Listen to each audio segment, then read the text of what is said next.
ESPN just took a shot at Iowa State so big that there is literally no way it wasn't personal. The only logical, rational way for Iowa State to respond is to leave the Big 12. We're talking about today on Locked on Cyclones.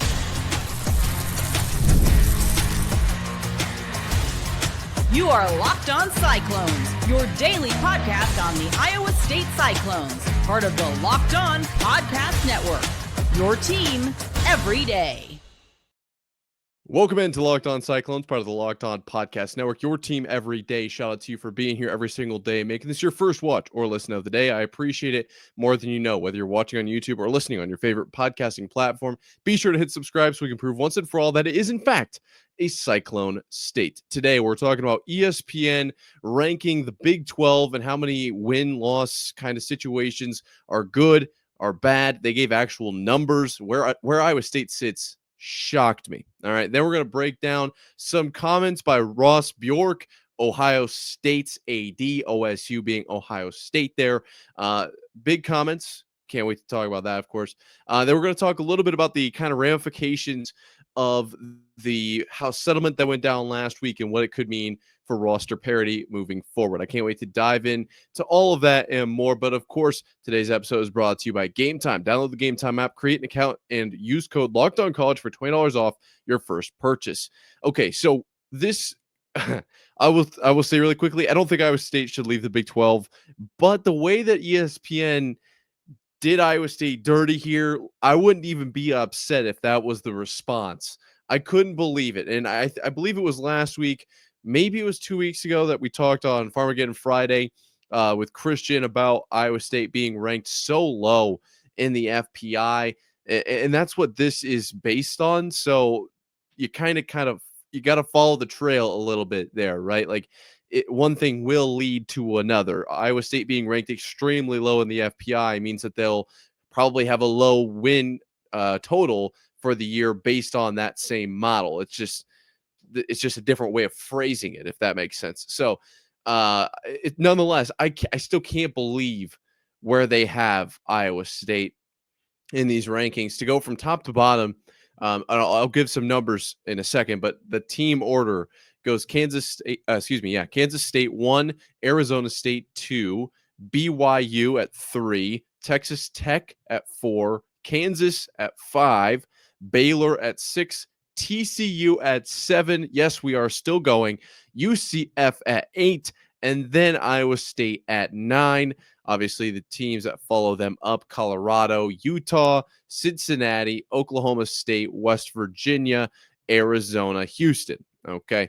Now, the numbers are kind of arbitrary a little bit. We could talk a little bit about it. Kansas State, they have winning 8.6, that number 1 ranked overall team. Then if you jump down to Iowa State, 6.7. So about 2 losses less for the Cyclones. They have Iowa State projected at 6.7 and 5.4. You round that to about 7 and 5 is what that could be. The reasoning here: the Iowa State Cyclones have consistently been a competitive team under head coach Matt Campbell. Last season, they even played in the Big 12 championship game. Given that, it might surprise some that ESPN doesn't have Iowa State with a higher win total than this. There is a basic challenge for Iowa State while quarterback Rocco Beck returns to the 2025 season. Very few weapons around him return. Okay, so we've gotten to the root of the issue here. They basically said Iowa State's pretty good consistently. We just haven't seen enough to conclude that next season's success is able, like the way that this team was last year, so good, lost a lot of pieces. We haven't seen enough from the program as a whole to determine that they can do it again next year with a whole new set of guys. Don't love that. I don't love that. Say it a third time. I don't love that. I think really what this is getting at is the perception of Iowa State is that they can flash. They can be very good, but they aren't able to sustain it. At 6.7 and 5.4 or 6 and 6 or 7 and 5, whatever you want to go with. It's a bowl game team. It's a bowl team, but it's not anything crazy. You're coming in 9th in the Big 12. Some of those teams, obviously ahead of Iowa State, are teams that are kind of teams I think Iowa State has to look out for. Kansas State, arguably the most important game of Iowa State's season. We talked about that when I broke down the 5 most important games for the Cyclones. It being in London, it being a week 0 game, no non-conference to kind of ramp up to conference play.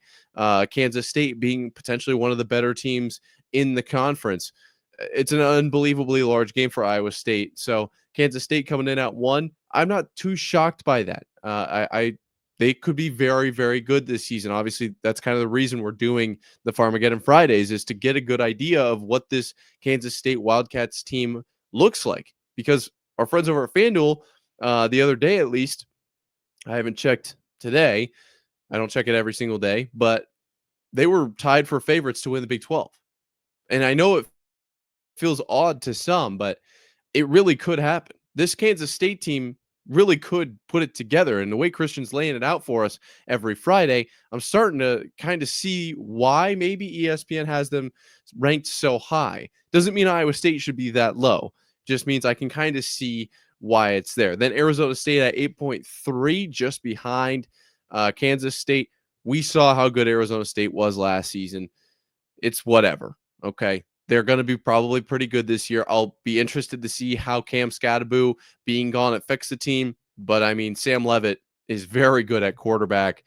They'll have Jordan Tyson back as well. I'm very interested to see how that team does. They could be pretty much unstoppable. Or maybe Cam Scatterbo did more for that team than what we actually kind of saw. Who knows? We'll see. BYU at 3, this is ranked out at 8 wins. I think this team was unbelievable last year. A lot of people thought they should have been in the Big 12 title game. They were kind of that third place game against Colorado and ran them off the field. I'll be interested to see how this season goes. Obviously, Jake Retzlaff, what he's dealing with right now, as far as allegations and such, could play a role, but also it could not. Who knows? We'll see. But either way, BYU, the rest of the team, still very, very good. Texas Tech, a team that keeps coming up in these conversations, actually tied with Kansas at the 7.9 win mark in this model. Kansas, to me, this is where we start to fall off. The reason I'm going through these in the numbers is because 1, 2, 3, I think the BYU situation is interesting. We'll see what happens, but I'm okay with those. I'm okay with them being where they are. I think it's a respectable answer. It's like when we did the top 4 quarterback rankings, and if you basically, however you want to do it, but like Hoover, Robertson, and Levitt, and Avery Johnson, and Rocco, kind of however you want to put those guys, I can see an argument, right? I can understand Levitt being 1, being 2 or 3 behind. If you want to put Rocco at 1, running a bit, like I can see it any really given way. I'm not going to argue too hard against that because I think the Big 12 is the best quarterback conference in the entire college football landscape. Same thing with like this. I think those top 3 teams, really solid teams. 4, 5, 6. Now we're starting to fall off a little bit. Baylor being 6 is shocking to me too, and I still think Iowa State is better than them. Kansas and Texas Tech, both teams, I think Iowa State can end up better in the standings than this coming season. TCU, a team that I don't know for sure what to expect, but I know they could be dangerous. UCF, I mean, that's where I get to. It's personal. That's where I get to. Let's leave the Big 12 so ESPN can't talk about us anymore. I couldn't believe some of these teams. Let me know if you agree or disagree with where Iowa State is ranked by ESPN and who you think they should be ranked higher than. We're going to talk about some big comments by Mr. Bjork, Ross Bjork, coming up right after this. There's nothing like the NBA playoffs. The intensity, the buzzer beaters, the fans losing their minds. It's the kind of atmosphere you must experience live. And this year's matchups are already delivering. If you want in, Game Time makes it fast and easy to get seats, even for the biggest playoff games. Prices on the app actually drop closer to tip-off, and with killer last-minute deals, panoramic seat views, and no surprising fees, Game Time is a total game changer. I personally love that I can see the actual seat before I sit in it. I never know what I'm looking at with those little maps. I'm not a map guy. Okay. I grew up with the GPS. I'm never going to know what I'm looking at with a map. Give me the view. That's the best way to do it, in my opinion. And it takes the guesswork out of buying tickets with Game Time. Download the Game Time app, create an account, and use code LOCKEDONCollege for $20 off your first purchase. Terms apply. Again, create an account and redeem code LOCKEDONCOLLEGE for $20 off. Download the Game Time app today. Last minute tickets, lowest price guaranteed. Ross Bjork, a name that I don't think a lot of people are super familiar with. We're going to be talking about it today here at Locked On Cyclones, part of the Locked On Podcast Network, your team every day. And the reason we're talking about this is because Ross Bjork kind of just talked about a lot of different things. Okay. Ross Bjork is obviously the AD for reigning champs. Okay. Let's just say it. Ohio State in the Big Ten. A lot of comments coming out here talking about the college football playoff. Okay. Talking about things like the structure, talking about what the best model for Ohio State would be. I couldn't.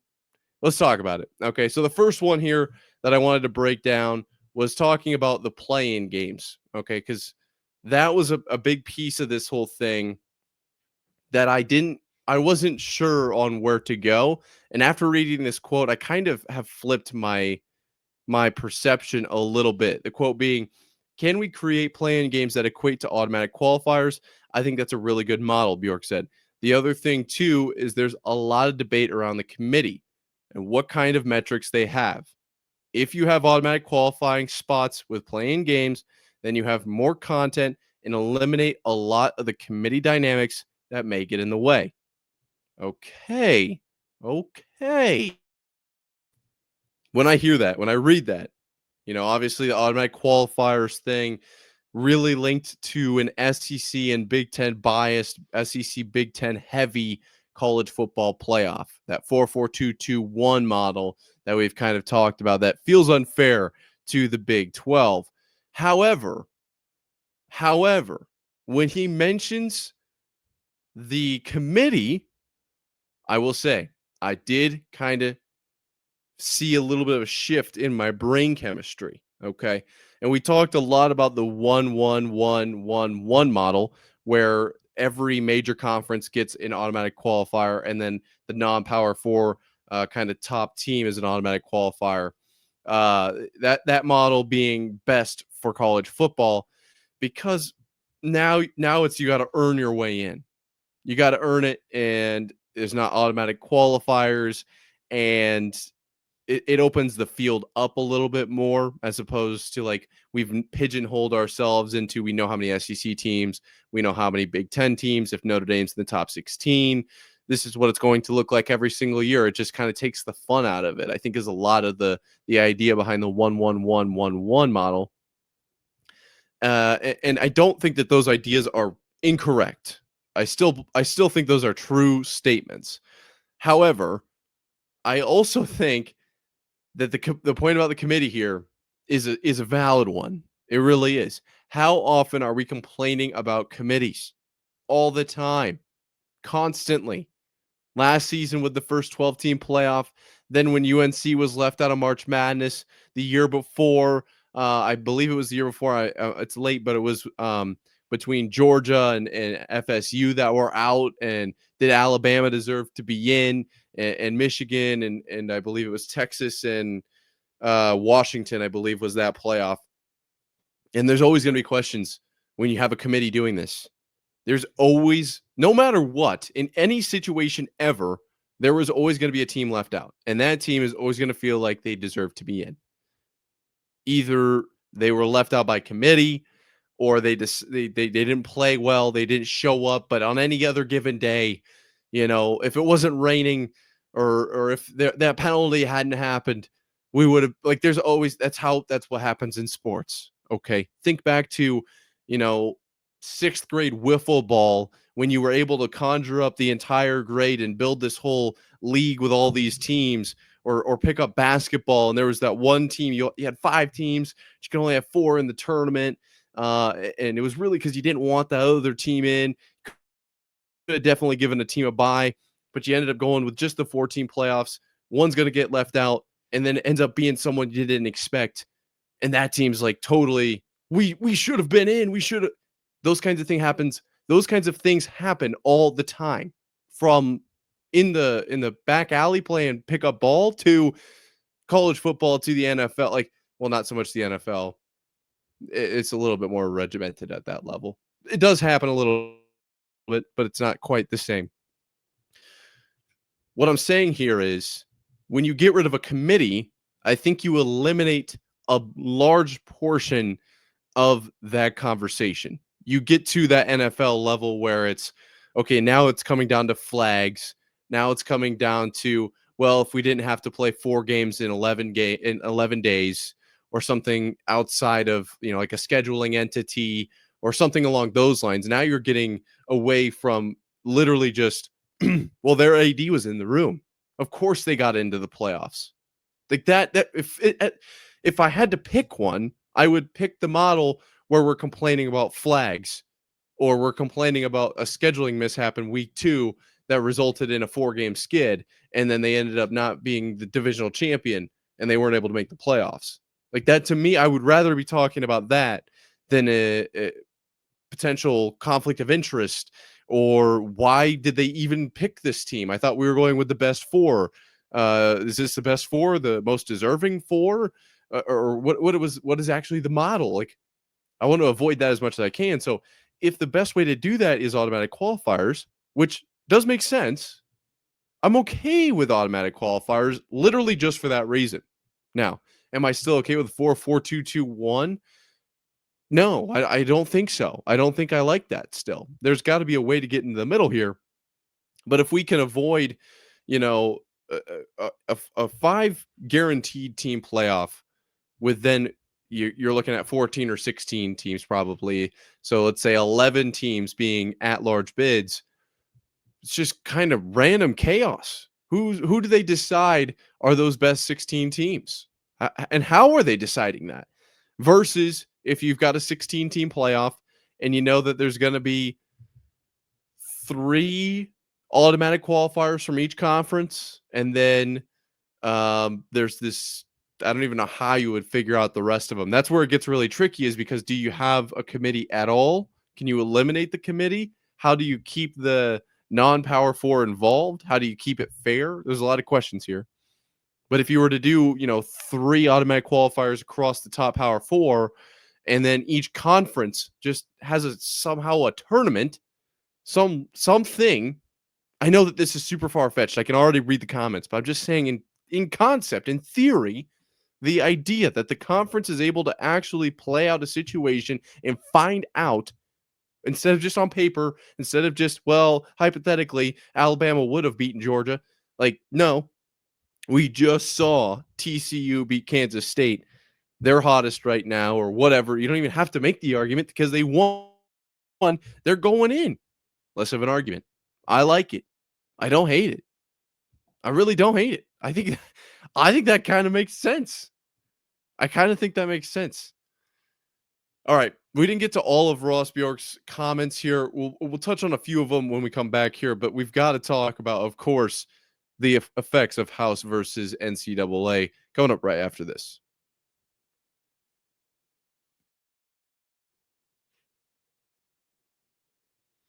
All right, we're going to continue talking about Ross Bjork here for just a few minutes, then we'll talk about the House settlement and some comments that have kind of been made around the roster limits and what I think of those. One other comment that Ross Bjork made, the Ohio State AD, we're talking about here at Locked On Cyclones, but the Ohio State AD made these comments, and this one was more so about the committee making these decisions kind of publicly. And he said, quote, "The decision-making authority rests with the commissioners in the room, and then they bring that to the governing board of the CFP, which are presidents that represent all 10 of the conferences," Bjork said. So to me, debating it in public, I don't think that does any good. I don't know if I agree here.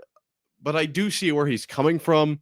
The concept is that essentially it doesn't matter what anyone else thinks. We know what our end goal is, and it doesn't seem like that the public is a portion of that. The argument that I have is essentially that shouldn't be the case. I don't think you're never going to get every college football fan to agree on something.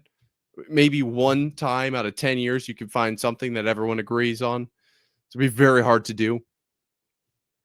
But I do think that going with what the majority of people would like would probably be good for the sport if you're going to make a change versus making a change that just benefits the Big Ten and the SEC's pockets.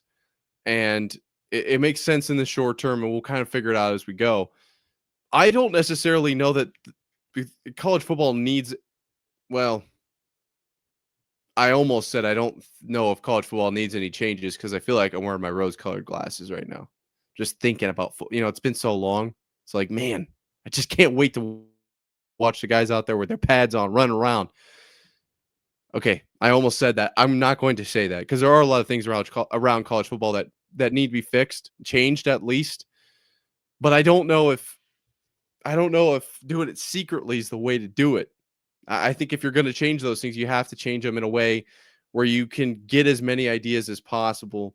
Not that they're necessarily crowdsourcing here, sending out Twitter polls. Which, speaking of Twitter, at Nick_Marv on Twitter if you're interested, and giving me a follow there. But I don't think that's what they're doing here. I don't understand why it has to be this secret. I don't know if any of you guys have heard of this concept where NFL players get traded during the offseason, but they don't tell anybody.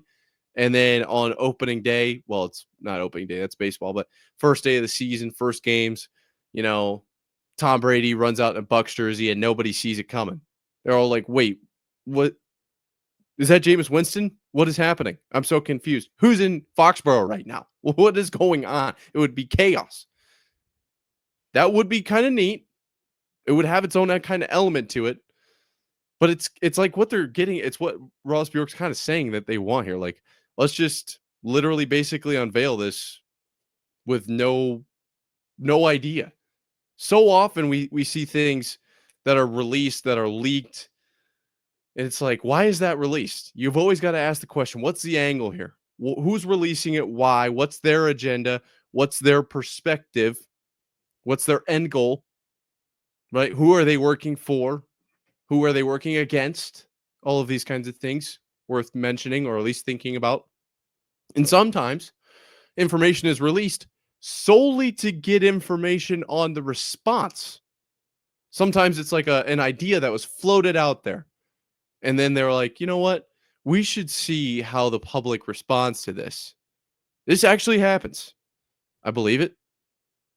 And, if it's a trade proposal for Miami, and they throw it out there and the public loves it, they'll do it. Now, it's a totally different concept out there. And like I said, it's not necessarily, I don't think that's what they're talking about. But it's real. I think that's at least worth throwing into this whole pot. Now, let's move on. That last comment from Ross Bjork, I just thought it was worth mentioning. I don't love that he wants to just kind of keep it hidden and behind doors personally, but I understand because that's just their goals aren't aligned with what's best for football, basically. That's really what it comes down to. Why would they care what anyone thinks? Because it's really not about what anyone thinks. It's about how much money can the Big Ten and the SEC make. That's ultimately why. Nonetheless, the concept of this House versus NCAA settlement and the effects it's going to have, I think it's pretty evidently enormous. I think it's pretty clear the changes that were made over the next 10 years are going to completely reshape everything we've ever known and loved.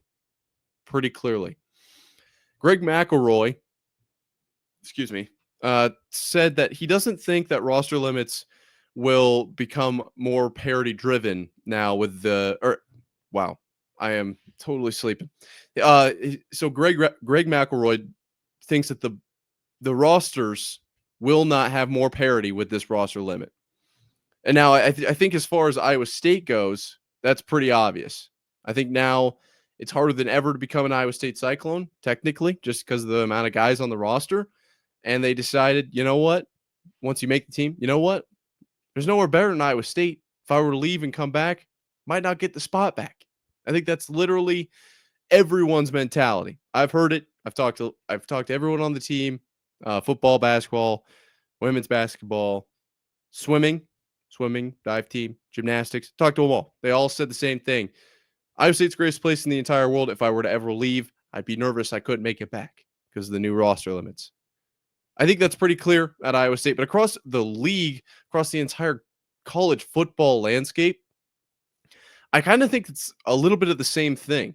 We know that the transfer portal is certainly running wild, at least in the last few years. I think we can all agree on that. What we don't really talk about that much, though, is the guys that don't make rosters. For years now, we've seen thousands of guys hit the portal, and then, maybe 700 on a good year or a good portal session make it onto a new team. Hundreds of guys don't end up on teams. So what I think we're going to end up seeing, there will still be some movement in the transfer portal. But me personally, I think that now that it's harder, I'm going to say harder, like quote unquote, because it's like there's just less supply as far as spots goes. So naturally, the demand has to also go down. Supply and demand. There can't be that many more people than roster spots. It wouldn't make sense. So if somebody has a roster spot, it makes more sense for them to at least give it another year, get a little bit better on the team that they're on, maybe get a little bit more tape, maybe make some more connections across the nation, and then they can possibly enter the transfer portal if they have something, kind of an inkling of a clue of where they might go, based on a connection or based on sending tape out or whatever, right? I don't think that you're going to see as many people just throwing themselves into the portal hoping for the best, because it's harder now to make that move. It just becomes more difficult with less positions out there across the nation. I agree with Greg McElroy, even though I was literally incapable of saying what his opinion was.